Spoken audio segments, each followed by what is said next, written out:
ಕರವೇ ಅಧ್ಯಕ್ಷ ನಾರಾಯಣಗೌಡರು ನಮ್ಮೊಟ್ಟಿಗೆ ದೂರವಾಣಿ ಸಂಪರ್ಕದಲ್ಲಿದ್ದಾರೆ. ಸರ್ ನಮಸ್ತೆ. ನಮಸ್ತೆ. ಈಗಾಗಲೇ ನಿಮಗೆ ಮಾಹಿತಿ ಇದೆ ಅಂತ ಭಾವಿಸ್ತೀನಿ. CWMA ಇಲ್ಲ, ಅದು ನಮ್ಮ ಪಾಲಿಗೆ ಇದು ಕಟ್ಟಿಟ್ಟ ಬುತ್ತಿ.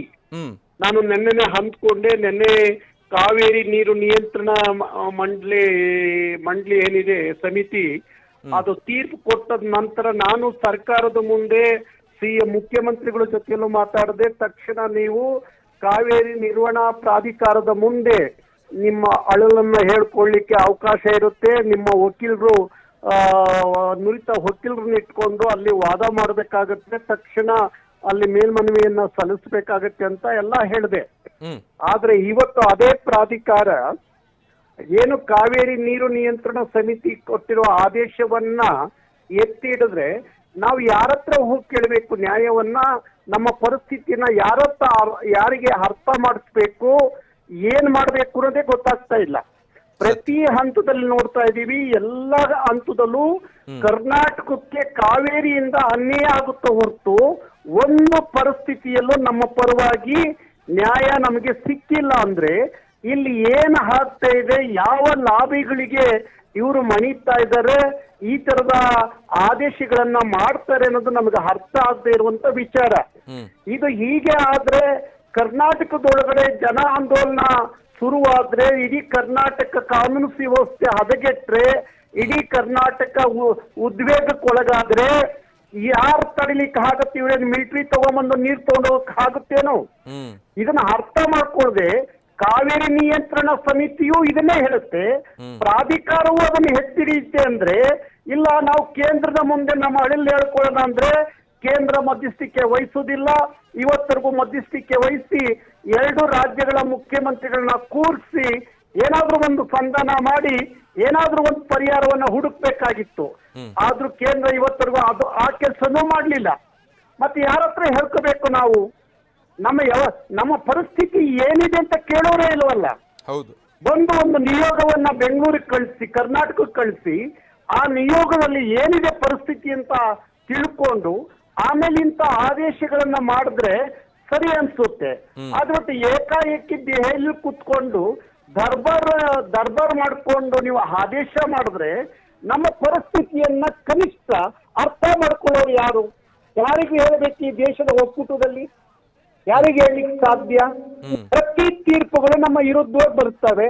ನಮ್ಮ ಯಥಾಸ್ಥಿತಿ ಏನಿದೆ, ನಮ್ಮ ಪರಿಸ್ಥಿತಿ ಏನಿದೆ, ನಮ್ಮ ಡ್ಯಾಮುಗಳಲ್ಲಿ ಎಷ್ಟು ನೀರಿದೆ, ನಾವು ಎಷ್ಟು ತಮಿಳುನಾಡಿಗೆ ಕೊಡ್ಲಿಕ್ಕೆ ಸಾಧ್ಯ, ಈ ಬಾರಿ ಮಳೆ ಇಲ್ದಲೆ ಬರಗಾಲ, ನಮಗೆ ಒಳ ಹರಿವು ಇಲ್ಲ, ಹೊರ ಹರಿವು ಇಲ್ಲ, ಈ ಪರಿಸ್ಥಿತಿಯಲ್ಲಿ ಕರ್ನಾಟಕ ಇರುವಾಗ ಇವ್ರು ಏಕಾಏಕಿ 4.5 TMC ನೀರ್ನ ನೀವು ತಮಿಳುನಾಡಿಗೆ ಕೊಡಿ ಅಂತ ಹೇಳಿದ್ರೆ ಯಾವ ಲಾಬಿಗೆ ಮಣಿದು ಈ ತರ ಆದೇಶಗಳನ್ನ ಮಾಡ್ತೀರಿ ಅನ್ನೋದೇ ಅರ್ಥವಾಗದೆ ಇರೋದು.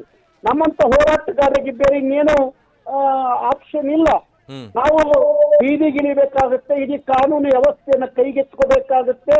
ಇಡೀ ಕರ್ನಾಟಕ ಎದ್ದು ನಿಂತರೆ ಆಗ ಯಾರು ಏನು ತಡಿಲಿಕ್ಕೆ ಆಗುದಿಲ್ಲ, ಭಾರಿ ಕಷ್ಟ ಆಗುತ್ತೆ ಅನ್ನೋ ಅರಿವು ಮೂಡಿಸೋ ಕೆಲಸವನ್ನ ನಮ್ಮಂತ ಹೋರಾಟಗಾರರು ಮಾಡ್ಬೇಕಾಗುತ್ತೆ. ಅದಕ್ಕೆ ನಾವು ಸಜ್ಜಾಗಬೇಕಾಗಿದೆ, ಸಜ್ಜಾಗ್ತೀವಿ. ಯಾವುದೇ ಕಾರಣಕ್ಕೆ ನಾನು ಇವತ್ತೇ ಹೇಳ್ತೀನಿ, ಕರ್ನಾಟಕ ಸರ್ಕಾರಕ್ಕೆ ಸಜ್ಜು ಹೊಡೆದು ನಿಂತ್ಕೊಂಡು ಅದು ಏನಾಗುತ್ತೆ ಒಮ್ಮೆ ನೋಡ್ಬಿಡೋಣ. ಬಂಗಾರಪ್ಪನವ್ರು ಹೇಗೆ 91ರಲ್ಲಿ ಸೆಡ್ ಹೊಡೆದು ನಿಂತ್ಕೊಂಡ್ರಲ್ಲ, ಹಂಗ ಒಮ್ಮೆ ಸೆಡ್ ಹೊಡೆದು ನಿಂತ್ಕೊಂಡ್ರೆ ಆಗ ಗೊತ್ತಾಗುತ್ತೆ. ಇನ್ನೊಂದು ದಿವಸ ಇನ್ನೇನಾದ್ರೂ ಆದೇಶ ತೀರ್ಪುಗಳು ಕೊಡುವಾಗ ಇಲ್ಲಿ ಒಂದು ಸಮೀಕ್ಷೆ ಮಾಡಿ ಒಂದು ನಿಯೋಗ ಕಳಿಸಿ ಅದ್ರ ವರದಿ ತಗೊಂಡು ಆಮೇಲೆ ನಾವೇನಾದ್ರೂ ಒಂದು ತೀರ್ಪು ಕೊಡ್ಬೋದು ಅನ್ನೋದು ಅವ್ರಿಗೇನಾರ ಮನವರಿಕೆ ಆಗ್ಬೇಕು ಅನ್ನೋದಾದ್ರೆ ಕರ್ನಾಟಕ ಸರ್ಕಾರ ಮಾನ್ಯ DK ಶಿವಕುಮಾರ್ ಅವರು ಸಿಡಿದು ನಿಂತ್ಕೋಬೇಕು, ಅದನ್ನ ಧಿಕ್ಕರಿಸಿ ನಿಂತ್ಕೋಬೇಕು ಅಂತ ಹೇಳಿ ನಾನು ಅವ್ರಿಗೆ ಮತ್ತೆಯೂ ಸಹ ಮನವಿ ಮಾಡ್ತೀನಿ. ಓಕೆ ಸರ್, ಈಗ ನೀವೇನೇನೆಲ್ಲ ಅಂಶಗಳು ಹೇಳ್ತಾ ಇದ್ರಲ್ಲ, ಇಲ್ಲಿನ ಮಳೆ ಎಷ್ಟು ಕುಂಠಿತ ಆಗಿದೆ, ಜಲಾಶಯಗಳ ಪರಿಸ್ಥಿತಿ ಏನು, ಎಲ್ಲ ಅಂಕಿ ಅಂಶಗಳ ಸಮೇತ ವಾದ ಆಗಿದೆ ಇವತ್ತು CWMAಯಲ್ಲಿ ಅಂತ ನಮ್ಮ ಅಧಿಕಾರಿಗಳು ಭಾಗಿಯಾದವರು ಹೇಳ್ತಾ ಇದ್ರು. ಅದ್ರ ಮೇಲೂ ಕೂಡ ರಾಜ್ಯಕ್ಕೆ ಕಿಂಚಿತ್ತು ಪ್ರಯೋಜನ ಆಗಲಿಲ್ಲ ಅಂದ್ರೆ ಎಲ್ಲಿ ಹಿನ್ನಡೆ ಆಗ್ತಾ ಇದೆ ಅಂತ ನಮಗೆ ಅದನ್ನೇ ಈಗ ನನಗೆ ಅರ್ಥ ಆಗದೆ ಇರೋದು. ಎಲ್ಲಿ ನಮ್ಮ ವಕೀಲರು ವಾದ ಮಾಡ್ತಾ ಇದ್ದಾರೆ, ಪರಿಸ್ಥಿತಿಯನ್ನು ಅರ್ಥ ಮಾಡಿಸ್ತಾ ಇದ್ದಾರೆ, ಅಂದ ಮೇಲೂ ಸಹ ಈ ತರದ ತೀರ್ಪುಗಳು ಬರ್ತವೆ ಅಂದ್ರೆ ಇನ್ನು ಯಾವ ಲಾಬಿ ಕೆಲಸ ಮಾಡ್ತಾ ಇದೆ ಅಂತ ಅರ್ಥನೇ ಆಗ್ತಾ ಇಲ್ಲ. ಇನ್ನ ಕರ್ನಾಟಕದ ರಾಜಕಾರಣಿಗಳು ಬರೇ ಅವ್ರ ಮೇಲೆ ಇವ್ರ ಮೇಲೆ ಅವರು ಕೆಸರು ಎರ್ಚೋದು ಬಿಟ್ರೆ ಒಟ್ಟಾರೆ ನಾವೇನು ಕೇಂದ್ರದಲ್ಲಿ ಲಾಬಿ ಮಾಡಬೇಕು.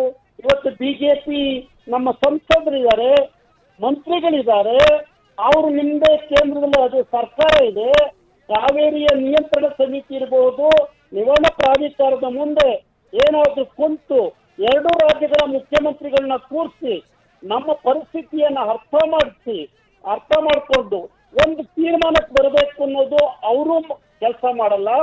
ಅವರು ಯಾವುದೇ ಲಾಬಿಗಳು ಮಾಡೋದಿಲ್ಲ. ಅವ್ರು ತಮಿಳ್ನಾಡವರು ಪ್ರತಿ ಸಂದರ್ಭದಲ್ಲೂ ಲಾಬಿ ಮಾಡ್ತಾರೆ.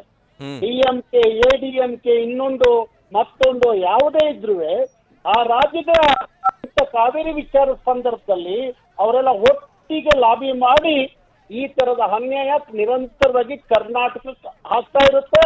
ನಮ್ಮವರು ಮಾತ್ರ ಎಲ್ಲ ವಿಚಾರಗಳಲ್ಲಿ ರಾಜಕಾರಣ ಮಾಡ್ಕೊಂಡು ಕೂರಿಸ್ಕೋತಾರ ಹೊತ್ತು ನಮ್ಮ ರಾಜ್ಯದ ಎಲ್ಲ ಪಕ್ಷದ ರಾಜಕಾರಣಿಗಳು ರಾಜ್ಯದ ಹಿತವನ್ನ ಕಾಪಾಡಬೇಕು, ಈ ನಾಡಿನ ರೈತರ ಹಿತವನ್ನ ಕಾಪಾಡಬೇಕು ಅನ್ನೋದು ಒಬ್ಬರಿಗೂ ಅರಿವಿಲ್ಲದೆ ಇದ್ದಾಗ ಇಂಥ ಪರಿಸ್ಥಿತಿಗಳು ಆಗಾಗ ನಮ್ಮ ರಾಜ್ಯದ ಮೇಲೆ ಇಂಥ ದಬ್ಬಾಳಿಕೆ ನಡೆಯುತ್ತೆ. ಒಂದು ಸಲ ಎಲ್ಲ ಸೆಡ್ ಹೊಡೆದು ನಿಂತ್ಕೊಂಡು ನೋಡೋಣ ಅದೇನಾಗುತ್ತೆ ನೋಡೋಣ.